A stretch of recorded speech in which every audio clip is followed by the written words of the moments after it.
Essayons de voir rapidement comment faire une analyse énergétique sur un système des rails de Laplace. On prend le système classique des rails de Laplace, c'est-à-dire une résistance R, deux rails conducteurs et un barreau qui peut se déplacer dessus horizontalement. Le barreau se déplace à une vitesse v qui est égale à Vx selon Ex, plongé dans un champ magnétique B. Pour pouvoir prédire ce qui va se passer, on peut directement faire appel à la loi de Lenz. La loi de Lenz nous dit que le système, par ses effets, va avoir tendance à s'opposer à la cause qui lui a donné naissance. La cause qui lui donne naissance, c'est le déplacement du barreau. On va donc observer une force de Laplace qui va avoir tendance à s'opposer au déplacement. Cela nous permet de voir que le courant induit va être induit de sorte à ce que cette force-là soit bien vers la gauche et donc dans le barreau, le courant descend. La rotation du courant nous permet de déterminer le vecteur surface qui nous permet par là même de calculer le flux phi en B scalaire S. Et comme le vecteur surface avec ce choix-là est opposé au champ magnétique, vous avez un flux qui s'écrit moins B fois la surface qui va pouvoir s'écrire simplement Lx avec bien sûr X la position du barreau, le 0 étant au niveau de la résistance. La loi de Faraday nous permet de trouver la force électromotrice induite, E égale moins dφ sur dt et donc égale à plus BL dx sur dt, c'est-à-dire Vx. Ce E induit se rajoute dans le schéma électrique dans le même sens que le courant et quand on écrit l'équation électrique correspondante, on se rend compte que E induit est égal à R fois I induit et donc le I en question va s'écrire E induit, c'est-à-dire BLVx divisé par R. Pour l'équation mécanique, on s'intéresse au système qui est le barreau dans le référentiel terrestre galiléen et au niveau de l'inventaire, vous avez trois forces qui s'exercent, la force de Laplace bien sûr, mais aussi le poids et la réaction normale qui ici sont perpendiculaires au plan de la feuille et ne vont pas intervenir puisqu'on va utiliser la relation fondamentale de la dynamique projetée selon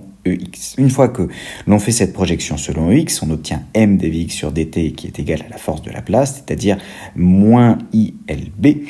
Et donc, on remplace l'expression du courant, ce qui nous donne du moins BL au carré sur R fois Vx. On obtient une équation différentielle d'ordre 1 en la vitesse, dvx sur dt plus 1 sur tau Vx est égal à 0 et on obtient donc la solution en Vx de t qui est égal à V0 exponentielle moins t sur tau avec tau qui se lie directement sur l'équation et qui vaut mR sur BL. Une fois qu'on a la vitesse, on peut aussi en déterminer le courant puisque le courant est proportionnel à la vitesse et on obtient un courant I de t qui s'écrit BLV0 sur R exponentielle moins t sur tau. On a bien un courant qui est positif puisqu'on a tout de suite orienté notre circuit dans le sens dans lequel on a intuité qui serait le bon sens pour le passage du courant. Arrive le plat de résistance, l'analyse énergétique. Déjà, une analyse énergétique au niveau mécanique. Si on regarde la variation d'énergie mécanique, elle va être entièrement donnée par la variation d'énergie cinétique puisque le système étant à altitude constante, l'énergie potentielle ne varie pas. La variation d'énergie cinétique est donnée par l'énergie cinétique finale, 1/2 de mv infini au carré, moins l'énergie cinétique initiale, 1/2 de mv0 au carré. Comme l'énergie cinétique à la fin va tendre vers 0, puisque la vitesse tend vers 0, on se retrouve avec du moins 1/2 de mv0 au carré. Ensuite, on peut faire l'analyse d'un point de vue électrique. Du point de vue électrique, on a juste une énergie qui va être dissipée par effet Joule dans la résistance. Pour calculer cette énergie, on fait l'intégrale de la puissance reçue par la résistance fois dt, et donc on se retrouve avec l'intégrale de 0 à l'infini de R fois BLV0 sur R au carré exponentielle moins 2t sur tau, puisqu'on a l'expression explicite de I de t qui a été trouvée précédemment. Le BLV0 carré sur R peut se sortir de l'intégrale et l'exponentielle moins 2t sur tau se primitive en moins tau sur 2 exponentielle moins 2t sur tau. Le moins tau sur 2 de nouveau peut sortir de l'intégrale. Il nous reste l'exponentielle prise entre l'infini et 0. L'exponentielle de moins l'infini fait 0. L'exponentielle de 0 fait 1. On se retrouve avec la parenthèse qui vaut moins 1 et qui va gentiment nous enlever le signe qui est plus haut. Donc, on s'intéresse maintenant à l'expression de tau pour le remplacer dans notre expression de cette énergie dissipée par effet Joule, on se rend compte que tout se simplifie pour obtenir 1/2 de mv0 carré.